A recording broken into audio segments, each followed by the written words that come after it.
Hi everyone, my name is Nick. I am a commercial pilot. I've been doing this for about 5 years. I currently run my Instagram account called Pilot Nicks. Nick, what's going on, man? Welcome to the Pilot podcast.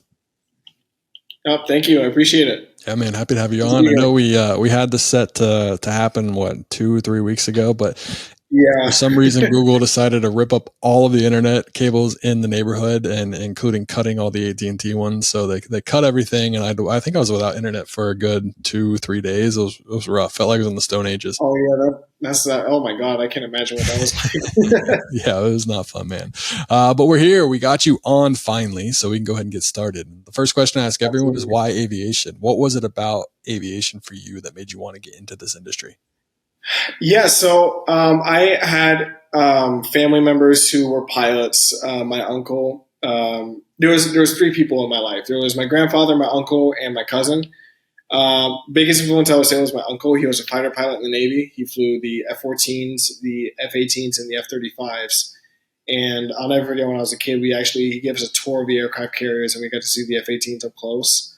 And it was really incredible. And when I was a kid, I wanted to be a fighter pilot. My cousin, he's currently an airline pilot. He's flying for Atlas. Cool. And he was a big inspiration in my like teen years. And my grandpa as well did a lot of RC airplanes. I pretty much like had aviation kind of surrounding my life a little bit, which kind of just influenced me that I wanted to fly. And yeah, that's pretty much why I picked it. I love flying. I can't really see myself doing anything else.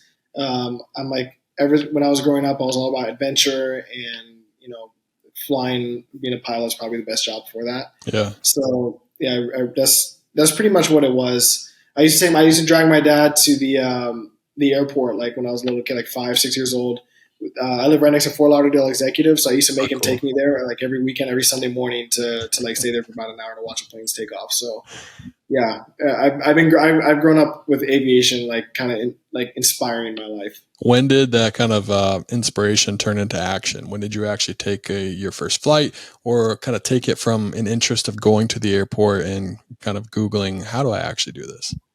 Yeah, so that's actually a funny story. So in my high school years, I kind of deviated from wanting to be a pilot and kind of wanted to do something else. I thought about aerospace engineering, more towards the engineering field. When I was a kid, I used to play with Legos a lot. So for me, like I like building stuff. Mm-hmm. And when I got into college, I did the aviation maintenance. Oh, cool. So I did one semester for A&P.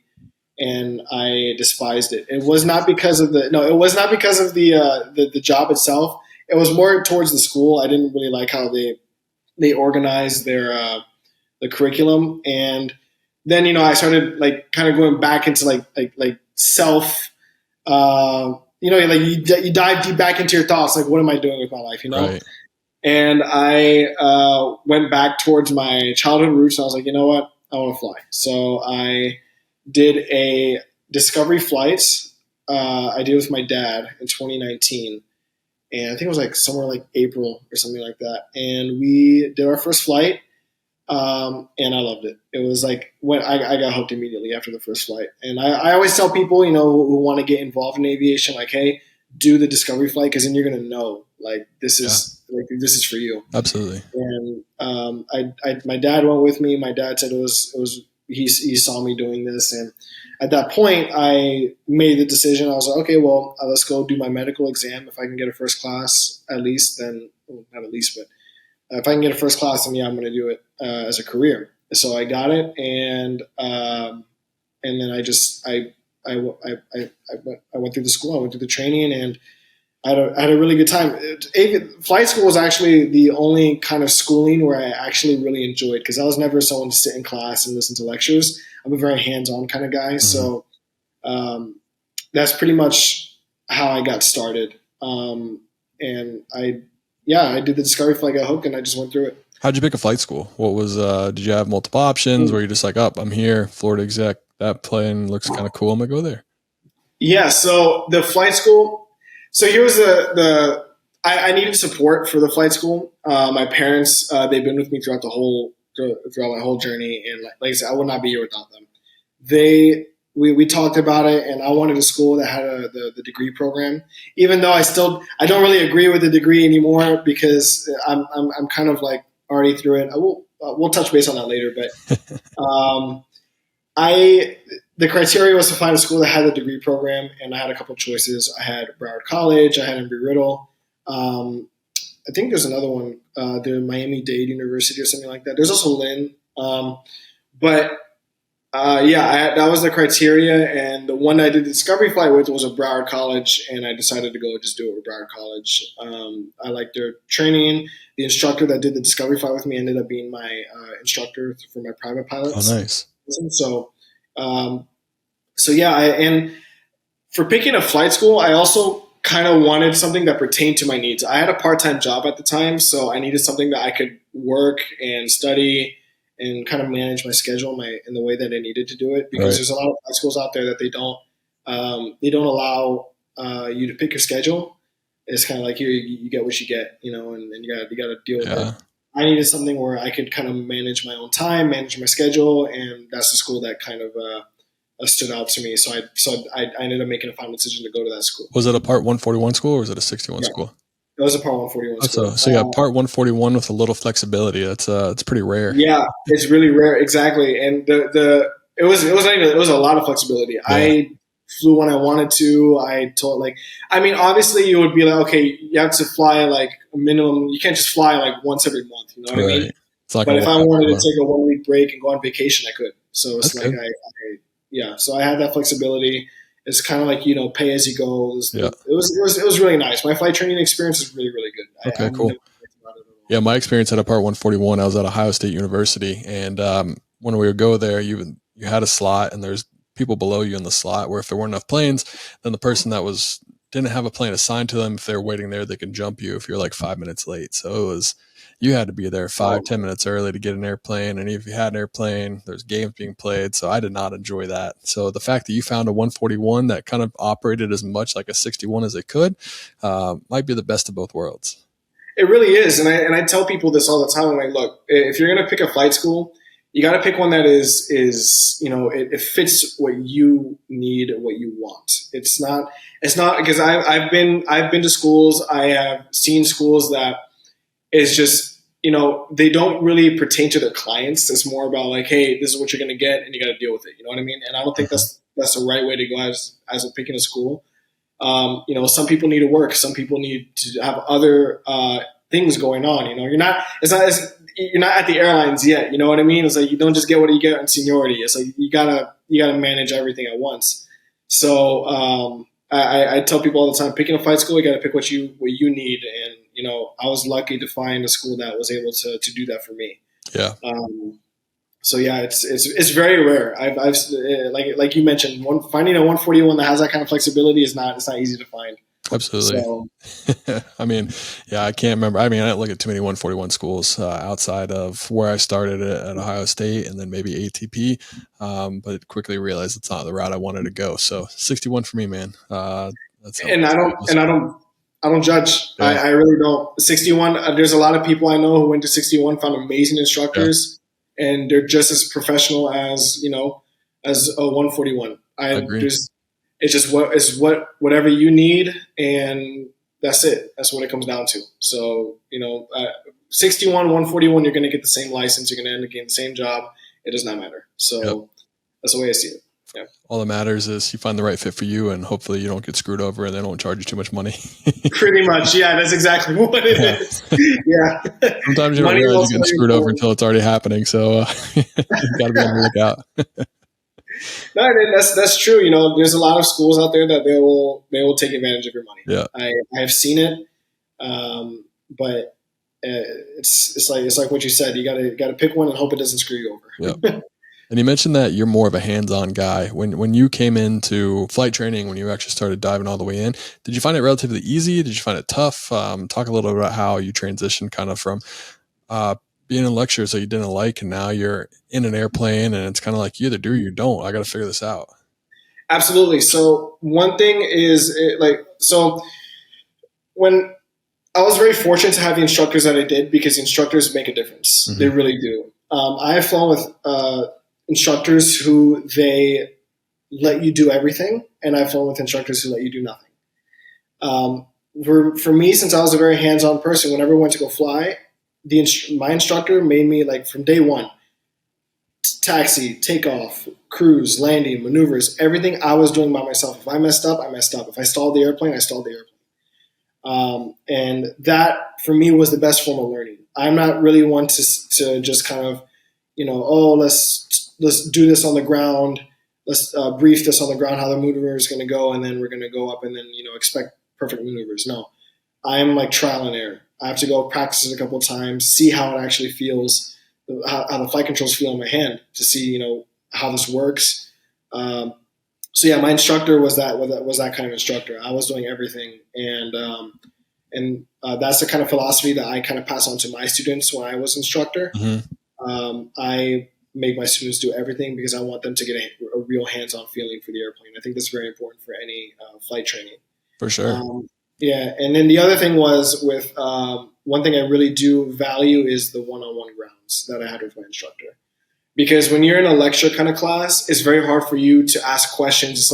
It's less personal, you know what I mean? So it's you don't really have a lot of opportunities to go into depth about certain things that you want to, because there's the rest of the class that needs to be, that needs to move on as well. Me and my instructor was always a one-on-one, and I just kept asking questions until I got all my questions answered. And I think that's very important as well. That's just the kind of learner I am. I was always a one-on-one kind of guy. I was never really a big class person. So I think those are important. But yeah, that's kind of what I mean by like hands-on. I have to be there and see it and do it. What was the toughest part about your initial training, the initial private pilot?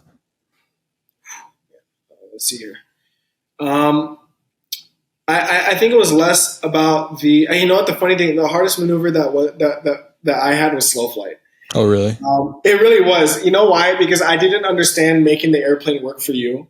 Like, I was always fighting the airplane. I think that was one thing that I had a real hard time was like when I was doing my private license. It was constantly fighting the airplane. Slow flight, I had the kung fu death grip on the controls during slow flight, and really.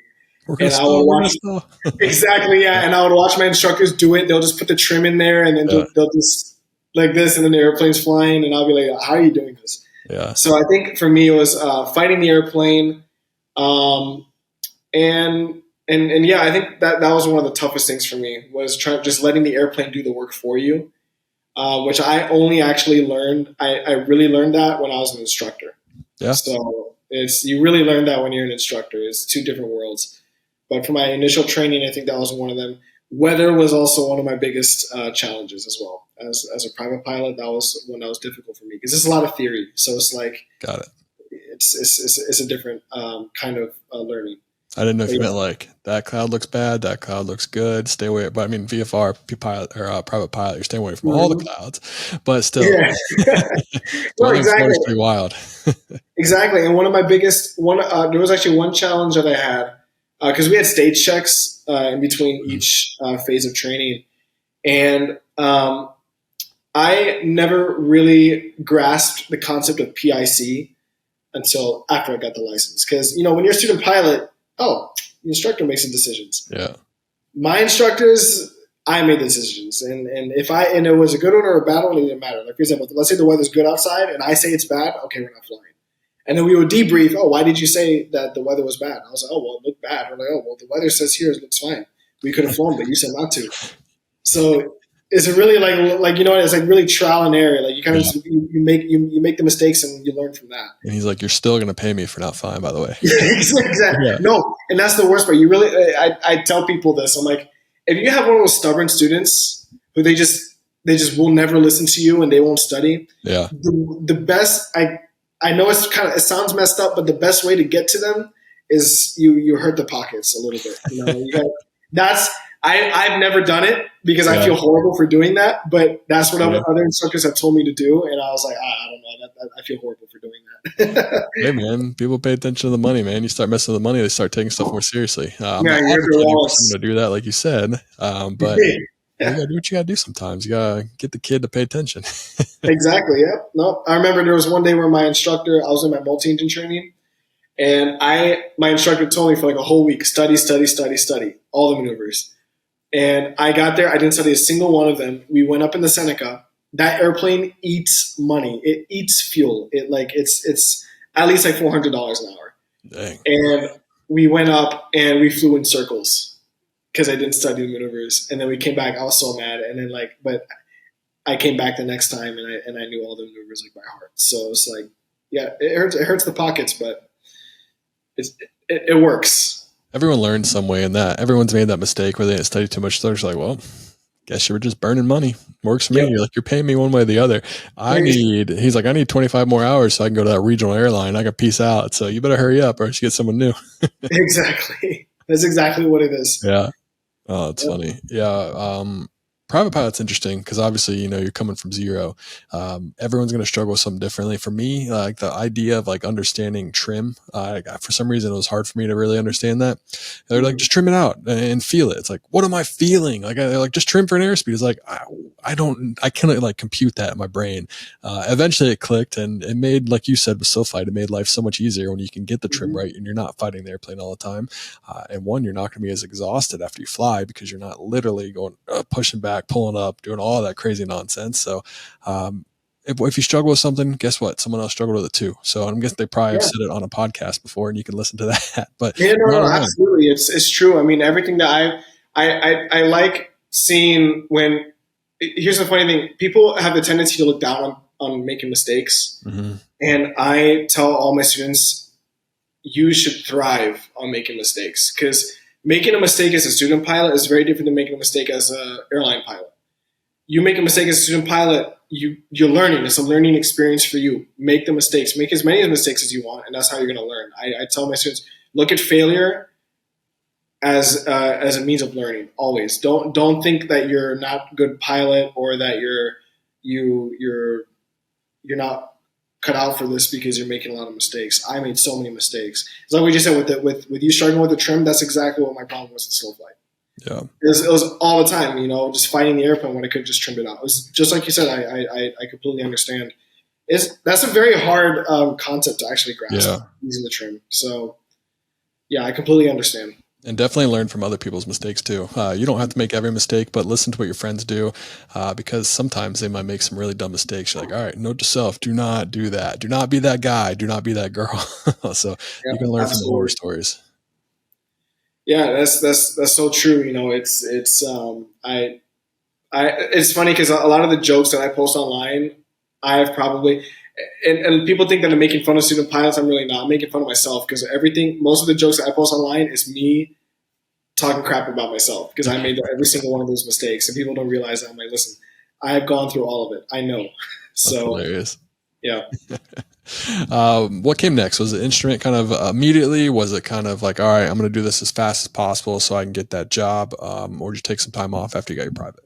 No, I actually went into instrument immediately after private. It's Okay. like not even a couple of days. I lay like just 3 or 4 days. I went right into instrument with the same instructor, and halfway through, I got my instructor went to the airlines, and I went to another guy, um, and he was also fantastic. However, what happened was COVID hit. Oh, So I started in 2019, and COVID was like just at the end of 2019 where it started, like 2020. yeah, mostly 2019, Mm-hmm. 2020, March-ish. Yeah. Yeah, so I started my private pilot's license in May of 2019. I finished in October, and then I picked it back up in November. And then I was halfway through my instrument rating when they decided to shut down everything, and I went without flying for like 4 months, and I was Oh, like that in the middle of my sucks. instrument rating. And when I was going crazy, man. I was like, I need to start flying again. It's so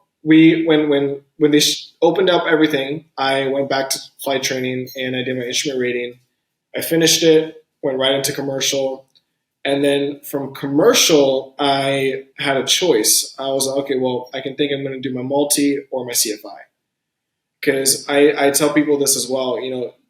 if you're gonna do your multi or your CFI, I would say if you can only choose one, I would say the CFI because you having the CFI license at least, you're more likely to get a job as a pilot. It's very difficult in today's world to leave because here's something that I didn't mention. I got my commercial with 150 hours. I didn't get it with 250. Oh dang! So I finished with 150, and in what universe is a company going to hire a brand new commercial pilot with only 150 hours straight Like, off the bat? was that a It's not. 141 thing? Was that like a 141 rule? You can get your commercial. Yeah, the 141 school I went to, they had I was able to get my commercial with 150. Okay. Yeah, so once I finished my multi, because I'll get into that later, but I did my multi with like 20 hours. I had everything with less than 200 hours. Dang. Yeah, so and I can think of one company who's going to hire you below 200 hours. If they do, they probably are a pretty shady company that you want to run away from. Yeah, exactly. Like when it's going to make you sign a 3-year contract. So I finished and I did my multi. So once I finished my commercial, I had a choice, multi or CFI. I ended up doing both at the same time. So I finished both of them in November. I did my November, I think it was like 2020, 21, I think it was. Yeah. And I did my multi, my CFI, and then I was able to get a job with the flight school by January. And I tell people, if you're going to choose one, I would say CFI just because you're more likely to get a job. And at least you'll be hired and building hours as a pilot faster than you would straight off of, 250 with your multi. And, I have a lot of friends who they got their 250 hours through multi and they didn't find a job until they got at least up to 400 or 500 hours of just flying on the side. So Dang, that sucks. I mean, some people get lucky. I had a friend who actually got a Part 91 flying Learjets and Challengers straight out of flight school with 150 hours. I've seen it, so it's possible. But I'm just in terms of like statistically, it's just you're just better off. Yeah, I did aerial survey after, so did all my ratings. I called my mentor, kind of in a similar boat. It was like, hey, I just got my commercial. What do I do now? And he told me, get your multi-engine commercial because you can't fly a jet unless you have your multi-engine commercial. So that's one caveat to that. But I mean, in the meantime, before that, you got to build your hours somehow. But anyways, got my multi-engine commercial, which actually got me into a job with some connections that I had from going to Ohio State with a local aerial photography company that flew Aztecs, 310s, Aero Commanders, 206s, and wow, it's been so long. I'm like losing my mind now. Some cool airplanes from when I was much better airplanes than when I was actually doing my training. So there are those jobs out there. Granted, when I say shady, that was the job that you lose an engine in 206 and have to land off field because I did that. So really. Yeah, it's just like something that just happens, and not that, but you have to be in the right place, right time, have the connections, and then you got to understand maybe this isn't a job I should stay at for a long time. Maybe I should be using it and build my time and get out of here and keep improving and moving on. Oh yeah, I totally get that, and that's crazy. That's one of my worst fears, man. I've never had an engine failure, but and what was that like? How did you feel about that? Like, what was going through your mind? In the moment, not much. It was just kind of like, like there's a couple seconds where the startle effect, or you're just like, this didn't happen. Nope, it's coming back. It's coming. And then you just realize it's not coming back. And then you kind of just dig into your training and, you just hope that you rely and you hope that your brain kind of goes into muscle memory. And you just hope and pray you can find a field to land on, which we were able to. And then we put it down and it was just like a soft field landing and worked out pretty well. Much better than it could have. No, that's awesome. That's awesome that it worked out well. Yeah, but there's definitely a big startle effect whenever something like that happens. You're going to have maybe 5, maybe 10 seconds, but it's going to catch you off guard and you're just going to go through the process. So know what you know, because you're already going to be 5-10 seconds behind the 8 ball when it actually happens and you start doing your actions. Absolutely, and it's funny is when you landed, you probably felt like the heat's just like go through your fingertips like it's over. Then get out, kiss the ground, jump up again. Yeah, exactly. I'm alive. yeah. And then some West Virginia dude came rolling up on a 4-wheeler, and I thought he was going to kill me. But yeah, anyways. Oh wow. Story for another day. But yeah. Oh yeah, that's good, man. I'm glad. Yeah. That's good to hear that everything worked out nice and smoothly. So Right. yeah, When you were doing your instrument, did you find it more difficult than your private, or would you say it was similar? more. I would say instrument is probably the most difficult. Yeah, Uh, you probably had to go back into kind of like book studying more, and as you couldn't yeah, rely on natural ability anymore, and all that kind of stuff. it's a lot of less hand flying and skills, and it's more of procedures. Programming. I am not a computer guy. I am not like I me working Microsoft Word is the most embarrassing thing you'll ever see in your life. Like it's pitiful. I'm not even joking. My fiance, she roasts me every single time I'm on Microsoft Word because I'm super slow. Um, How often are you on so, Microsoft Word? well, I'm still technically in college, so I still got to use Microsoft uh, Word sometimes. that's funny. Yeah, I'm so removed from that. I'm like, what are you doing on Microsoft Word these days? No, and it's pitiful. And when I did all my instrument training in the G1000, so I went like from a six Yeah, pack straight to a G1000, and you get to learn how to program, the buttons and everything. And that for me was one of the most challenging portions. Because, like I said, I'm not good with computers. I'm just not yeah. talented at it. So um, I'm a hand flyer. I'm not really much of like even till today.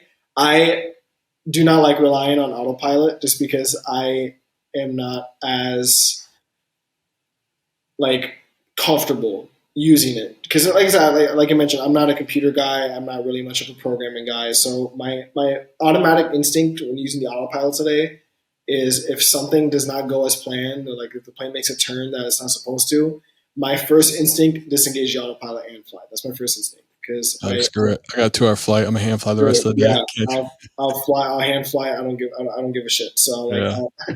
so. But yeah, There'll that be was a day one day when you just reach back up, put autopilot back on. You're gonna be like, hey, exactly. I fire just back up. disconnect, fix it. I'll Yeah. have the other pilot. They'll program it in and they'll Yeah. turn it back on. There'll be a But day. no, that's literally my first instinct. And that's something I do need to improve. But it's still when I did my instrument rating, that was very challenging for me as well as learning the procedures, the instrument approach plates, um, all of those things. It was a lot of mental math and all that. So I think that was a lot Yeah. that was very challenging for me. One thing Um, that was great for me with the Garmin is I started with a 6 pack. G1000s weren't really as much of a thing in flight schools when I was doing my training. But what I think is so cool is how the G1000 looks like the G3000, which looks like the G5000. So they have the 172. They have the 3000 for kind of lighter jets. I think the Vision Jet, maybe Embraer has those. And then yeah. the Latitude, the Longitude, they have the G5000, which is their full blown FMS. Oh yeah. And I think it's really cool that if you can do a G1000, you can pretty much program a G3000. If you do a G3000, you can program a G5000. So Garmin just makes it so easy. And if you have the ability to kind of follow that along, it makes your training so much easier. When Oh I yeah. got to the Latitude, I was able to be like, whoa, this is just like a really fancy Garmin 430 or 530, which I don't even know if you ever flew one of those before, but that might be before your time. But it's No, like, this I've, is just a I've flown really the fancy one. 430. Yeah. I've done the 430. The 430 is good. I actually like the integration between the six pack or like traditional analog with the glass cockpit. I like the Yeah. combination. I think Yeah. it's really really good. I don't like full glass and I don't like full six pack. I like the combination. There you go. Um, but yeah, the G1000 was it's a really fantastic system. And Garmin makes some really good stuff. Hmm. The only thing I don't like is the FMS. I hate FMS. FMS makes me feel like it goes back right back to where I suck at computers. Is not I don't like I just don't feel like it's organized the way it should Yeah. be like Garmin is. So I mean, you got to learn how to trust it, right? I mean, there's a kind of like a fine line of relying on it and then kind of watching it and being kind of mhm. making sure it doesn't do anything. I don't think there's anything wrong with your mentality with automation right now, where you're kind of just like, all right, it's screwed up. I'm not going to do it anymore. Like that. By all means, always err on the side of getting rid of automation when things are starting to fail. Because when you rely on automation too much, you're going to end up in a spot that you don't like and maybe you can't recover from it. So it's definitely a good thing you do that and don't ever lose that. That's definitely something I continue to do as long as you keep on flying, because that's a very important trait that not everyone can have or has. And how do you feel in terms of working with since you've been flying jets? How do you feel that automation has been affecting pilots? Do you feel like it's making them less skillful in hand flying, or do you think that it's not there? How do you feel about that? I think it's different pilot to pilot. Well, pilot to pilot, there you go. But I think it's different from every single pilot. That's good. Some That's people always just, good there. right? You like that? Some people just have it and they never really lose it. It's just always there. They can rely on the autopilot. They can turn it off. They can fly like they've been hand flying for every single day for the last 30 years. Other people, and I'd say majority of people kind of fall into the middle of that where they get a little rusty, but they can still get through it. It just might not be the prettiest thing in the world. And then there's a handful of guys and girls that are just like, oh boy, maybe we should just keep the autopilot on. It's like, I got this one. Don't worry. I got this one. And do you feel that automation is going to slowly start to take over, or do you think that? Yeah, eventually. I mean, it might not be like a popular opinion, but I just think it's going to save too much money in the future. And at the end of the day, airlines and manufacturers, all they care about is money, and they Yeah. want to make as much money as possible. I mean, they've historically have eliminated multiple seats that used to be in the cockpit. So why would they stop with the pilot if they can find a way to make that happen? That's funny because I share the exact same view. I've Yeah, spoken to many other pilots. It's like you said, it's a very unpopular opinion. But when you look back at history, it used to be like what, four guys in the cockpit: flight engineer, yeah, the navigator, and the two pilots. And now they took out two. And I always tell people, have you ever seen Star Wars? Like where they have Luke Skywalker and R2D2. That's what we're looking at in the future. You're gonna have the yeah. robot and the pilot. The robot's gonna be the co-pilot. I feel like maybe not might not be in our time, but I do feel that that is where the world's going to go to. And it's like you said, it's all about money. All these Yep. companies, all they care about is money. And if they can make it cheaper, they will. I mean, and So, pilots are pretty expensive too. You got to think about the salaries that are costing. I know gas and pilot salaries and salaries in general are some of the things that cost more money than most and affect companies. So if they can find another way to eliminate NFO making 300 or anywhere from what now 100 grand to 350 grand, yep. 300 grand, depending on where you're flying and what you're flying. But I do think that's a ways away. I think the technology is actually probably closer than we think it is, but the Yeah. implementation of it is going to take a lot longer. The public trust and just getting the approval from the government, I think the government will be the last thing that kind of stands in the way. I think Oh, yeah. you can sway public opinion pretty easy, and you're like, "Hey, you want to fly $20 fares to Vegas?" And everyone's like, "Yes." By the way, you only have one pilot. Like, it's all right. It's $20. We'll figure out what happens, and then it'll be good from there. And I agree. I mean, we with what you said about this technology, I do think the technology is there. It is. The Airbus can take off and land by itself. It doesn't. I mean, at that point, you're just a systems manager on the Airbus. It can do everything by yourself. Yeah, The technology is there. In terms of the practical usage, like I said, that's going to take time, and it's like what you said. The government is really the last thing that's going to stand in the way. yeah. But yeah, I do feel that the automation is going to go that way. I actually just bought a drone, and I'm very excited for it to come in. And I'm like, yeah, this is the future. Might as well get my drone pilot's license now. That's Get hilarious. that out of the way. You just get a nice flight simulator set up. You're sitting back, flying the route. All right, well, welcome aboard, ladies and gentlemen. We're flying to LAX today. My No, name's Pilot Nix. exactly. Anyways, we'll get back on track a little bit. But Yeah. coming up through instrument, yeah, you finish your instrument. Straight into commercial. Obviously, you did it with 150 hours, so not too much fun time for you to like enjoy flying at all. You're just kind of busting through everything, getting it done, right? No, actually, you know what? The funny thing is, I actually did have a lot of time to enjoy. That's One cool. thing, one thing that I noticed about these new flight schools that's happening now is they're becoming pilot factories. As in, you can't really choose what you want to do in your training. So, like when you're in a 61 flight school, you get to choose where you go, Yeah, what altitude you fly at, what maneuvers you're going to do, all that. I had the liberty of doing all of that stuff while in my 141 school. So whenever we chose cross countries, I chose where to go. Um, I chose which routes we were going to do, the altitudes, what maneuvers we were going to practice. I chose all of that, and I really did have a lot of time to enjoy. So I mean, I wouldn't say I didn't enjoy the process because I was fortunate enough to at least have the liberty to enjoy it. yeah. So that's what I would say. But yeah, I skimmed through instrument, commercial, 150, and I was done. So at That's least crazy. 150. When you got your commercial rating at 150, did you feel ready to technically be a commercial operator to go fly somewhere else? Were you like, all right, someone pay me? Yeah, no. no way. I wasn't. It's and the interesting thing about this career, you don't feel ready you'll never you will never feel ready. That's really what it is. This is my opinion. I never, even when I became an instructor, I did not feel ready to teach. Um, Only until I started teaching and I started learning, and while I was teaching is when I was like, okay, now I'm more comfortable doing this. I feel like I can, I'm more confident to do it. So yeah, I didn't feel comfortable getting paid at all. I was okay Yeah. with flying, private pilot stuff, but to fly as a career, with all that responsibility, no, I wasn't ready for that with 150 hours. Yeah.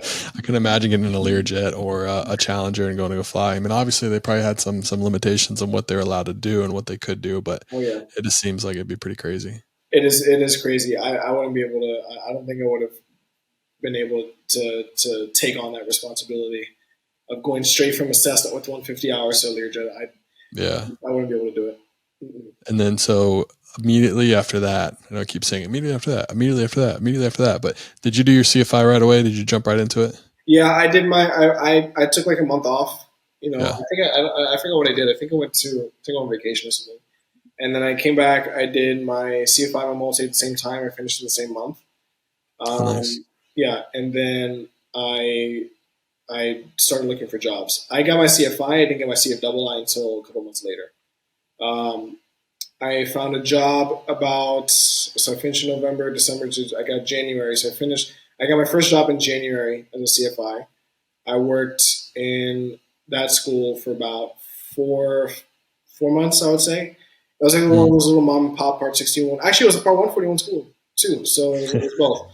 But it was like one of those little mom and pop schools with like two planes, and I wasn't getting a lot of flight time at all. I was making like yeah. 10 hours a month, so it wasn't good until I found another flight school, and then I started working for them. I built, I got up to like 500 hours at this flight school.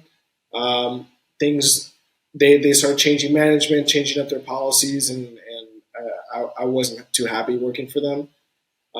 So I left the school. I took about 3 or 4 months by myself doing my own instruction. At that time, I was already starting social media, so I was able to get some students off of it. And I did about 3 4 months of just self teaching, self employment, and then I was able to get a job with another flight school like last year in January. So then I And went. when you said self teaching, were you just doing like ground schools, or did you not No, have a plane that you could? there's a place that right next to my airport here that they do rentals. So Oh, cool. I just rented the airplanes myself, and I took students and I flew the students by myself. Yeah, and I worked like that for a little bit, and I went to then I went to the other flight school, and I worked there until I got my job before the SOP. So Were you applying to jobs as this was going on? To say you're up to 500, 700 hours, were you just yeah. applying to jobs left and right, trying to get out of instructing? Well, here's the thing. I didn't want to get out of instructing until I worked for the third school, and then I was like, I think it's time to move on. I love flight instructing. I think there's a lot of benefits to it. It is exhausting. It is a very tough job sometimes. But yes, I was applying for a lot of different jobs throughout. Even when I started applying for other jobs when I was like halfway through my second school or something like that, and I was just like trying to find something better.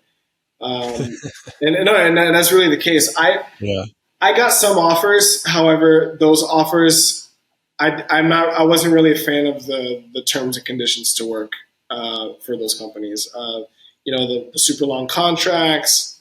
I'm not someone who likes to be away from home for a very long time, so I didn't like some of that stuff either. There's actually one place where they'll deploy you to New York for like 3 months, and I'm like I'm not doing that. So Yeah, hard pass. yeah, Wow. I like Miami. I like Fort Lauderdale, and You don't like the snow? I lived in Jersey for 5 years. I know how All this right. is. I'm not. I'm So at not least you doing tried it. it. I'm good, man. I like the beach. I like the Yeah, nice warm weather we have here. So I hear you. yeah.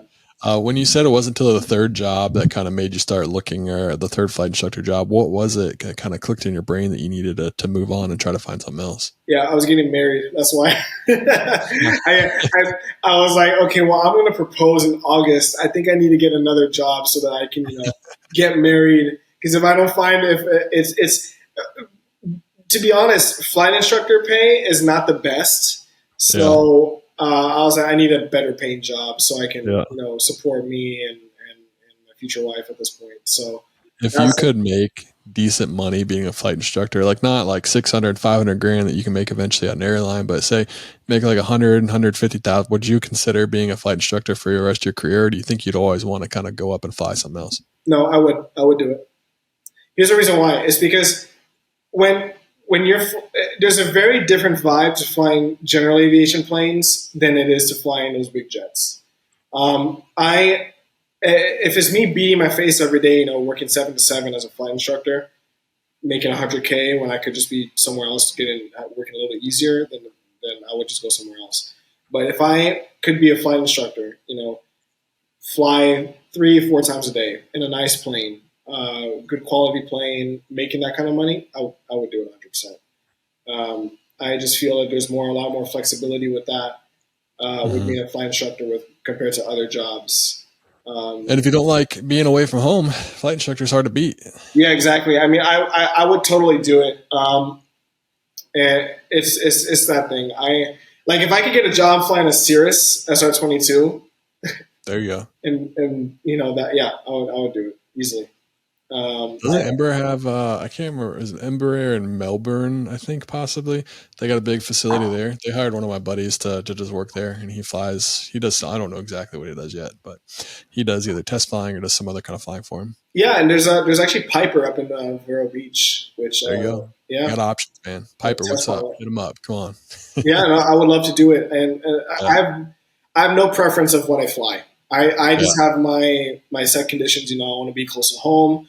I don't if I'll do an overnight or two if I have to, but I want to be close to home. I want to be there for my family. I like having my weekends off. I like all that. I have So no preference. do you think the airlines is kind of a route you want to go, or are you kind of worried about that? I am yes and no. I'm willing to be flexible. I kind of want to see what it's like. Just maybe experience it for maybe a year or two, just to see what it's like. Hmm. Um, I really wanted Spirit. That was what Oh, really? I really wanted to go to Spirit. Interesting. But but then Spirit no longer is hiring, and Spirit's not going to hire anyone for a long time.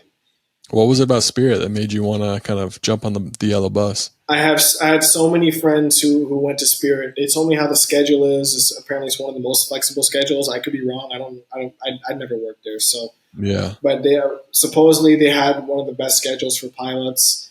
Fort Lauderdale base. I really wanted Fort Lauderdale, and brand new Airbuses, and the trips aren't super long compared to like Yeah. working for like Atlas where you're gone for 2 weeks. Yeah. That'd Yeah, be much different. that's what I wanted, and when that no longer is going to happen anymore. So I think about it like, okay, well, who knows what other airlines are going to offer, but I'm not worried about it because, like I said, if I don't like it, then I'm just going to look for something else. Yeah. But I would like to try it. I would like to at least experience it, see what it is like. Maybe who knows? Maybe I will like it. So Maybe. Never know. Maybe Spirit will hire again. Or be an airline still. I don't know. one day, It's I kind of mean, 50-50 how they go. by the time I get my 15, I don't think they're going to be hiring. So Yeah. What made you choose the job you're at now? What was it about flying? I'm guessing you fly freight, right? yeah, we fly a lot of Yeah. freight. We fly pretty much everything. No, we have a jet, but I'm not type rated in the jet. Um, so yeah, I chose the job one because I heard about it prior. I had a friend who worked at this place, and they had kind of what I wanted. You're home every day, get your weekends off. I had all my holidays off. Like That's nice. it's not bad. Yeah. Um, and obviously the pay was a lot better. So all those factors kind of chipped in. I was like, hey, I should apply for this place. At least try to get the job. So I didn't apply. I called, and they told me to send in my resume, and from there I got interviewed with a couple of other people, and they chose me. So so yeah, You found out you're flying a Saab, right? yeah, I'll fly Saab Yeah. 340. Mm-hmm. Good, It's a real airplane, it's a nice man. plane. Yeah, it's fun. It's a fun airplane. I tell people that. I'm like, it's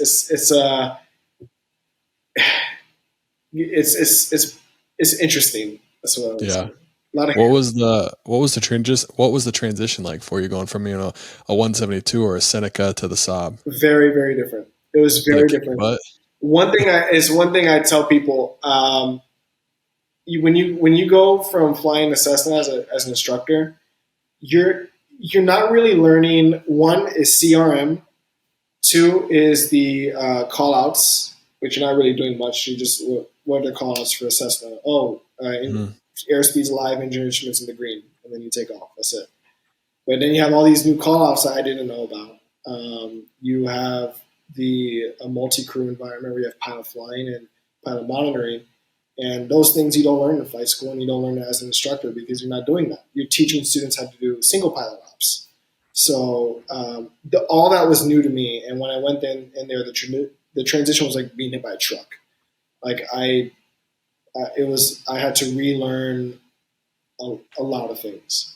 So the transition was very different. I feel like if I were to go to like an airline or another 135 right now, the transition would be a lot easier because I already have an idea of what to expect.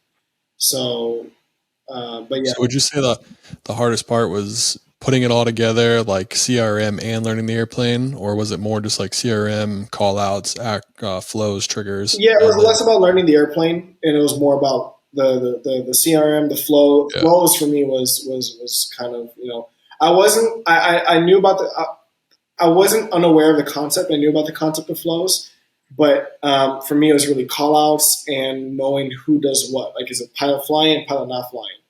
mm, So got it. Yeah, that makes a lot of it was a sense. huge transition for me. It was like getting hit by a truck. It really Well, you was. survived, so it worked out. It worked out. Yeah, no, I'm Yeah. very happy it did, but Yeah. it wasn't easy. It's just one of those repetition things, right? It's just the more you do it, the easier it gets, and eventually it just clicks. It's kind of like when you're learning an instrument, you kind of beat your head against the wall until you break through, and then you're like, "Oh, okay, Exactly. this makes Yeah. a lot of sense." And then you're like, "Wow, I made that way harder than it needed to be." And So yeah, it is. It's like I said. I feel like it was funny. I actually applied to be a spirit instructor when I was like 500 hours as a CFI, and they asked me, "Do you feel like you can get the Airbus type rating right now and be okay?" And I was like, "Yeah, no, it's an Airbus, no big deal." And then I did the Saab, and I was like, "Wow!" Looking back at it, if I got that job, that would have been really difficult to go straight from a Cessna to an Airbus. So it's yeah. like I'm like, "Oh wow, you the got so many transition. theories to learn." Yeah, Yeah, no, the transition would not have been pretty. I feel like that yeah. would have been a hellhole. That's no. That's funny. 500. I can't imagine applying 500 hours to try to teach people that have like 10,000 hours how to fly an Airbus. That'd be pretty funny. Exactly, and I Yeah. knew people who did it. I knew people who got the job, Oh and wow. yeah, they did. Spirit they had the junior instructor, and then you work there for like a year and a half, and then you would go straight to first officer Got it. once you get Okay. your 15. And then they got the senior instructor role, which I knew a guy who got in there with like he had his ATP and everything. Straight from flying the Cessna and got the Airbus type rating, worked as a senior instructor, and that was it. But Yeah. and they did that. I knew some people who got that job, but looking back at that, I was like, man, that would have been a shit show if I would have gotten that. Doing that all that in the Airbus. Sometimes things happen for a reason. Exactly, and Yeah. I'm grateful for the journey that I had because of that. I look back at Yeah. it, like all the people who had said no. I look back, I'm like, what if they said yes, and this would have been a disaster? I'm Yeah. kind of I'm kind of glad of the route that I went. Absolutely. Everything happens for a reason for sure. Yeah. Talk a little bit about freight flying, what you're doing. I flew single pilot freight. It's kind of a disaster, but you're one of the best pilots that you ever be in this moment because of what you have asked to do. You're going around weather, you're shooting approaches, Yep. so many things you're thinking about, weight and balance, and everything. Eventually, people will do that stuff for you as you get farther in your career. But talk a little bit about your experience with being a freight dog. Yeah. So we do. we fly all over the Caribbean. So we do.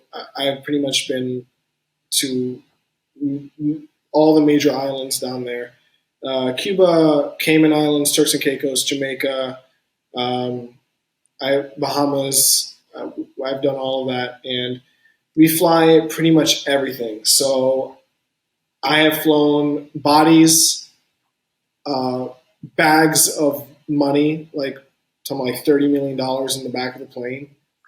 And no, and Well, it's funny. 29.5, yeah. I have pictures of that, and it's very. I look at the bags of money, and all the intrusive thoughts come back, and I'm like, man, I could become the next Amelia Earhart right now if I wanted to. So we fly a lot of seafood. Funny, if you go to the islands and they tell you it's fresh seafood, it's probably shipped in from Miami. I'm just letting you know that right now. So That's funny. yeah, we do a lot of seafood, a lot of plants, a lot of supplies. We do a lot of SpaceX stuff like Starlink. We have flown a lot of that stuff in to the Bahamas. Um, and yeah, I've done dogs. Um, and we do all that stuff around the Caribbean. It's pretty much just like normal job. We get in at around 9:30, and we'll get back depending on the trip. The earliest trip we'll get back is like 6 o'clock, maybe even 5:30. Um, there's only one trip that gets back at like 3 o'clock, but all the other ones are usually getting back 7:30, 8 o'clock. It's like it's like 12, 14 hour shifts sometimes. Yeah. And we're flying through. Sometimes we could fly through some pretty nasty weather, especially in the Caribbean in the summer. Oh God, Oh yeah. it can get pretty bad. So Summer's coming up, man. I'm not looking forward to it. Especially the Summer's Saab. coming up. The Saab doesn't have air conditioning, at least not ours. Ooh. So when we don't get that nice cool air until we take off. So when you come home, your wife's like, go straight to the shower. I don't. She can smell you coming from a mile away. It's like you smell like airplane. Yeah, you can smell me. It's disgusting, and it can get real sweaty. Yeah. But the flying is good. I like flying the airplane. It's a good airplane to fly. Very good airplane to learn. It's a good airplane to transition from. You know what I mean? So it's like instead of going straight from a Cessna to like a Boeing 737, you have the Saab, which quite frankly the cockpit of the Saab and the 737, they're very similar. So you're learning a lot of new things. And yeah, it's a very interesting environment flying cargo. You learn the business. You learn how I used to think like how do these people make money until I realized how much money they're charging for these flights. Yeah. I'm like, wow, okay, that's They make a lot of money. yeah, no, it's I sit there and I think to myself, I'm like, I'm getting paid the scraps. We're like people say, oh yeah, we're pilots, we make a lot of money. I'm like, no. You don't make a lot of money. The owner who owns these planes in the company, he's making a lot of money. You're making the leftovers what he's making. So Pretty much, they could pay you more if they wanted to, but they don't want to. yeah, no, that little bonus that they give you at the end of the year, that's like nothing for them. Yeah. So, but yeah, I enjoy it. I like the Caribbean flying. And funny enough, I actually like flying through shitty weather. I enjoy There you it. go. You found the job for you then, man. I like it. I like flying. Well, the thing is that I don't know if I'm 100% going to stay with the Saab job yet. That's I'm still looking for that later because, like I said, I do not like the commute to Miami for every single day. You know what I mean? So that for me is especially since I plan to move up more north. Mm-hmm. I don't know. Maybe I always had a thing to work for air ambulance. I always wanted to see how that was like, but I'm not. There you go. I don't know yet. But You like bad weather. Air ambulance will fly through a lot of bad weather. I like the You gotta excitement. go, I really like the excitement. I don't like Yeah. flying through boring, smooth weather because then I just sit there like, Oh, dude, give me the most boring flight you could ever imagine. I've had enough excitement in my life. I want the boring. I don't want to hear the airplane do anything. I don't want to feel it. I just want to sit. Let me sit down. Let me get to A to B as safe and as fast as possible. And maybe drink some coffee along the way. No, I think that of course, like I said, safety is very important, but I do like some excitement. Like, hey, there's a thunderstorm right there. Let's fly around it. Yeah. Flying in a straight line for 3-4 hours is not my thing. I mean that does get boring for it sure. It really does. Like our longest flight is 2.5 hours, and it's a love and hate relationship because we leave a little later and get back the earliest. We're back by like 5:30, but it's a 2.5 hour way there, 2.5 hour way back, and it's just like, oh my gosh, if you're flying with a boring captain and they don't want to talk to you, oh my, it's very boring. Yeah, the longest flight I ever had in the latitude was 6 hours and 45 minutes, and I think the longest like straight line we flew was like over 1,000 miles. I was just like Yeah, that's just staring at it like, yeah. oh my gosh, it still says a thousand You got to like miles. bring a It book or still something says, like that. yeah, like holy smokes, yeah. It's pretty crazy. But yeah, I mean, you're in a good spot. You're learning a lot of valuable information. How many hours do you have right now? About 1,050 hours. 1,050, and then you're just kind of hoping to get to with the 141. Can you do what is it, 1,250 or Yeah. 1,000 hours So for restricted currently, ATP? I can get my RATP with 1250 because I have the associate's Okay, degree. Um, if I'm able to get the bachelor's by next year, which is what I'm hoping for, I'll be able to go for 1,000. So okay, if and I then that had opens you up to all airlines essentially. no, only some airlines take the RATP, as far as I Got it. know of. Atlas, for example, they take the RATP, but only for the 737. Okay, If you want like the 76 or the 777, you would have to do your 1,500 hours in the traditional way. There's only one company which I would consider that takes the RATP, and that's going to be Silver Airways. Out of I think you did an interview with Ludix, right? yeah, I did. Yeah, Yeah, he used to work for them, and they're yeah. based out of Fort Lauderdale. I was considering of applying for them once I get to 1,200. So There you go. we'll Well, see. have you hit him up? Have you asked him about it? I no the I hit him up once. We talked for a little bit, but we never got into super. We never you know dove super into depth with Yeah, anything. I like his videos. He's a cool guy, but I never actually had a one-on-one conversation with him. yeah. I would like to ask him though Yeah, you how it should. is, but he's a full-time instructor, right? Yeah, he's done with Silver, doing full time instructing. I think he was an instructor. He worked at Silver. Quit, was an instructor, then went back for Silver, and now he's back to being an instructor. Hey man, to each their own. I mean, Yeah, everyone right. has their own journey, and Yeah, as long as you're happy, that's the most important thing. And if he's yeah. happy, then that's what it is. But no, As someone who's kind of come up and done this as a career and is making their way through this, what would you say to someone that's, you probably get this question a million times, like, hi, hey man, I want to be a pilot just like you. Like, this is what I want to do. What's kind of like your three tips of advice for someone when they come up to you with that question? so okay. So the first, I mean, would you say like in terms of career, like what is it like, like what advice do I have to say for when they start working or through Just training? like they just want to be a pilot, either training or eventually they want to work for an airline or anything like that, or just kind of they want to do what you're doing right now. Say they want to fly the Saab, they want to be in your position, eventually one day going to Spirit or Silver. So I would tell them the first thing, which I feel like this is one of the most important things, is don't believe everything that you see on social media. Do not. Cool. It's not what it looks like because you go on YouTube and you go on Instagram, and then there's a lot of pilots out there who I would say over glorify the job because The grind. people have the idea that we're getting paid to go on vacation and have a blast, and that's what we're getting paid to do. And that's unfortunately that is not the case. Sometimes you're going to get nice things happen. Nice things will come along your way, but Hmm. we're getting paid to fly. So I tell people For sure. you're not getting paid to go on vacation. No one's going to pay you to do that. You're getting paid to fly the plane. So you're not going to go to the beach after you do one flight. You're going to do more like three flights, and then you're going to go to a hotel and you're going to sleep, and then you're going to repeat the next day. Yeah, you're gonna So have 10 hours off, eat a Holiday Inn breakfast, and you're gonna exactly, go yeah, do. exactly. Like Yeah, that 10 hours you have off, you're not going to the beach. You're going to sleep. That's what you're doing. yeah, So absolutely, I tell people do not rely on social media to tell you how it is to be a pilot because, quite frankly, social media lies. for sure. They it's not what it looks like. There are perks to the job, but if you're gonna be a pilot, make sure that you're going for the right reasons. Right. Then that actually good transition for me to go to reason number two. Know your reasons for becoming a pilot. If you're going to be a pilot because you want to make a stupid load of money, you want to be with the flight attendants, you want that luxury lifestyle, then I would argue that you should take a look into what it's really like because Mhm. I came to aviation. I became a pilot because I love airplanes. That is the sole Right. reason why I came to aviation. I love airplanes.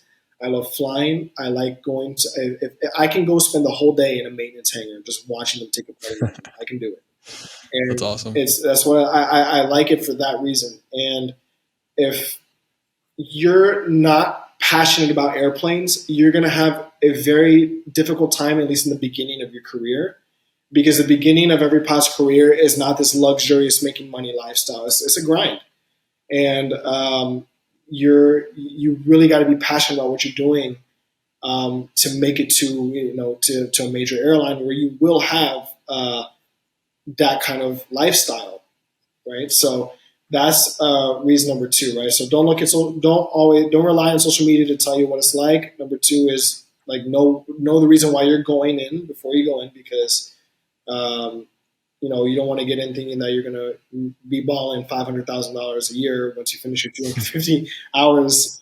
Yeah, it's like happening. Like, can you imagine? Like, Yeah, right. But if it did happen, though, yeah. Number three is this one's actually a very important one. This one, number three would be take spend the quality time to yourself as much as possible.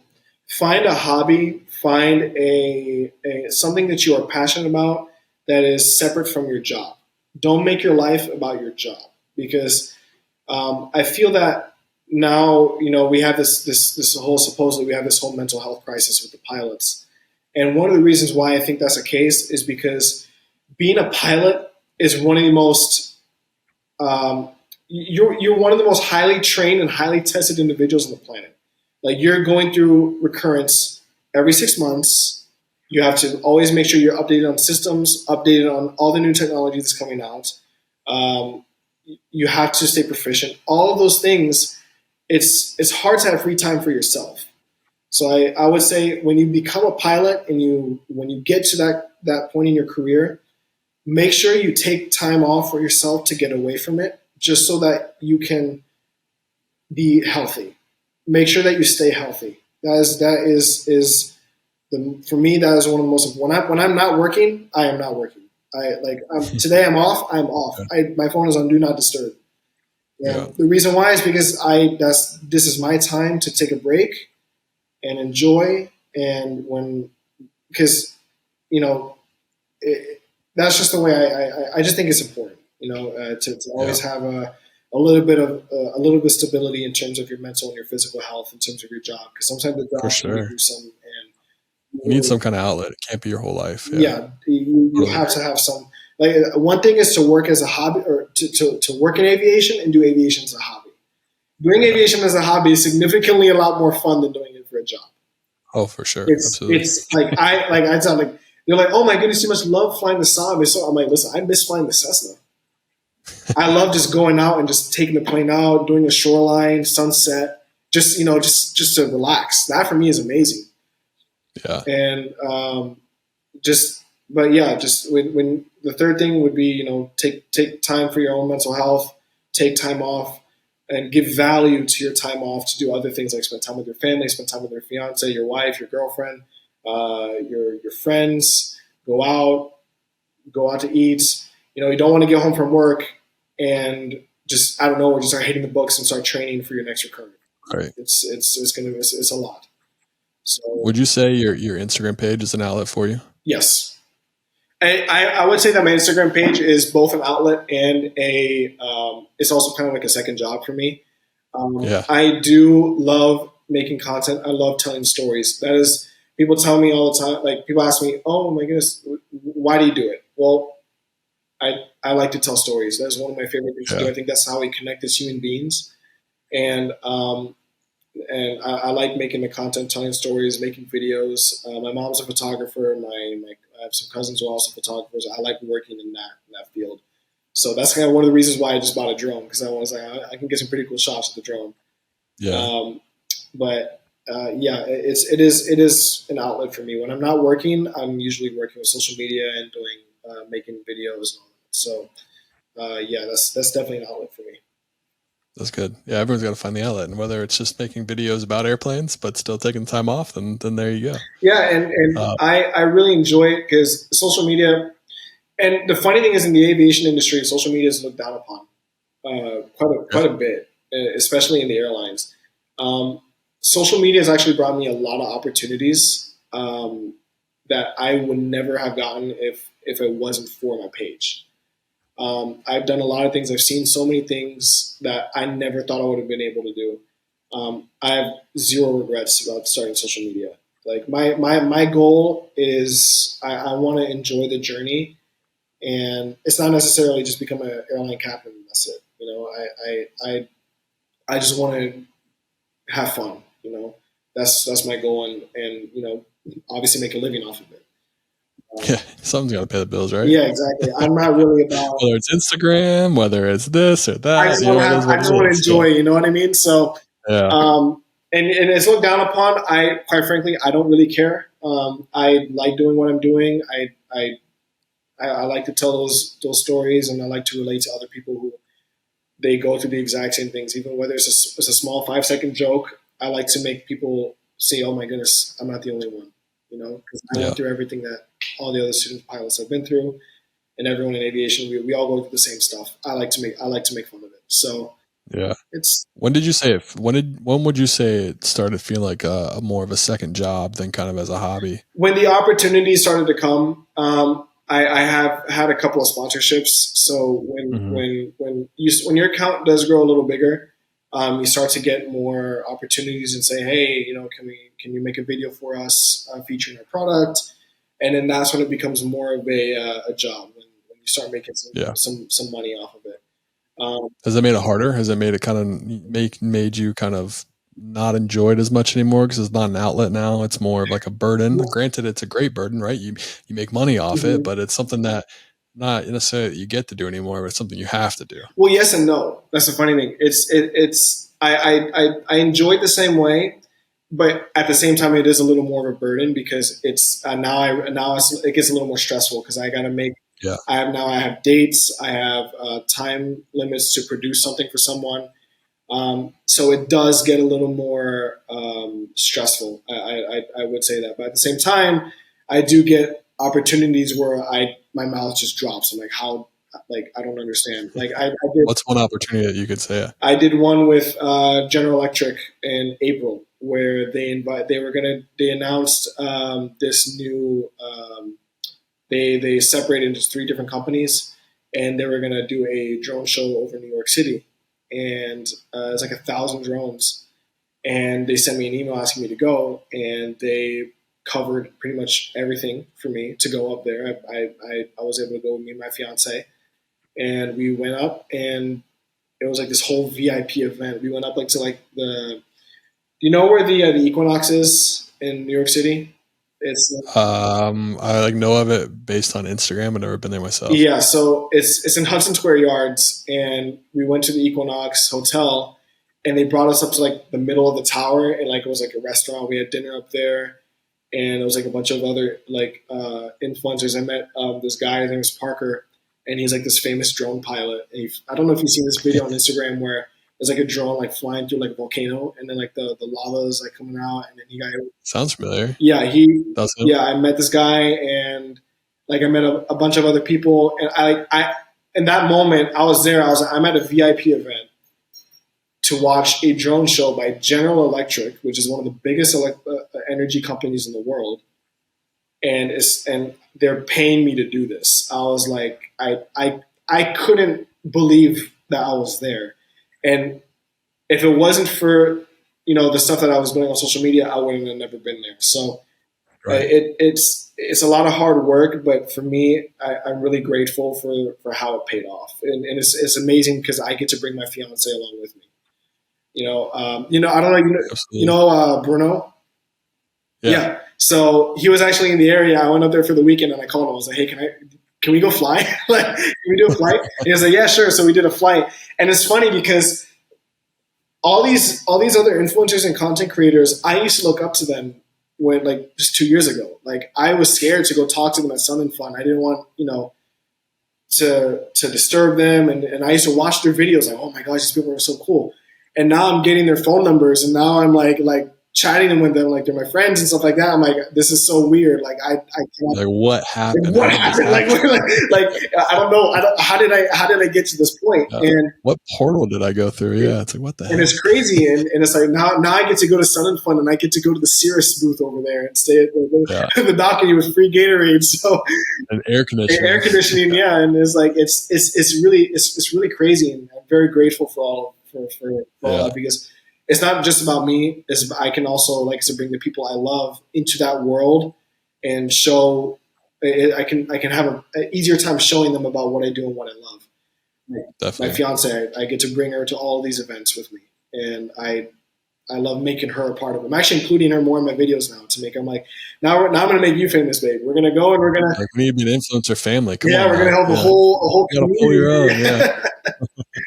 But yes, I love it, awesome. and I'm no guest about it, and I'm very grateful for all the opportunities that I've gotten from it. So it's Would you let it get in the way of getting a job that you might like? Like, say one day an airline comes up, they're like, hey, like full transparency, we love what you do, but we need it to go away. Would you be able to like separate yourself from that, or is it so important to you that you think you would have to find a place that could let you be who you are? I would have to find a place that lets me be where I am. I wouldn't be able to give it up. The reason why is because I'm actually to be in full transparency, I'm in the process of opening up my own company right now to do like some products. And the way that I see the world moving we're moving to a world surrounded by social media. And the best way to market things is through social media, right? And for me to open up my own businesses and do my own stuff, I need the account. I need my Instagram account. I need to work with social media.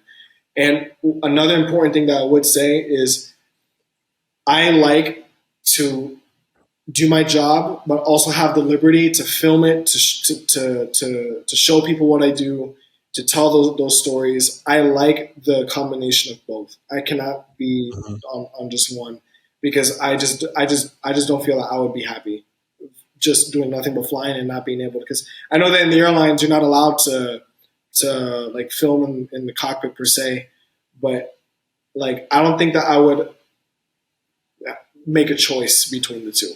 I don't think I would be able to. I think for me it would have to be both, because I like doing both. And if an airline were to come up to me and ask me, hey, we need you to close the account, I'd be like, well, that's not happening. So that's just me being in full transparency. I'm not willing to negotiate that. Yeah, there's no right or wrong answer. It's just something I've always tried to ask people. No, I don't think I wouldn't give it up, because and a counter argument that I would have towards someone who would try to someone who was trying to hire me would say that, like, I would say that my Instagram account and my career are two separate entities. What I do in my job and what I do with my social media, that is that's my business. I'm not posting anything vulgar. I'm not posting anything, me drinking, me shooting guns, stuff like that. I think that's going to make the airline look bad. So I don't see an issue with what I do with anyone that would. Definitely. You know what I mean? So it's like. Yeah, for sure. Well, cool, man. Well, hey, that's all I got for you. My kid's waking up. I don't know if you can hear him. Look at my monitor right now. So if you saw me looking down, this is what I was doing the whole time. I wasn't ignoring you. I promise. I was like, go back to bed. No, it's all good. I don't have a kid, but I have a dog, and my dog's sleeping. So. I thought you were about to say my fiance's starting to wake up, so I gotta go. No. She's in clinicals right now, but nice. I'm here with my dog stuck at home, so it's all good, man. Well, awesome. Well, Nick, I appreciate you coming on, man. It was a lot of fun talking to you. I love following your page, and maybe one day we make a video together. You can teach me the Instagram reel game. It's something I slack at and just need to suck it up and start doing. So absolutely. And I tell people, hey, you want to start Instagram? Just post. Just learn. Just do it, and you'll figure it out. So. Yeah, but yeah, I appreciate it. I appreciate you bringing me on. It was really good. I had a good time. Hey,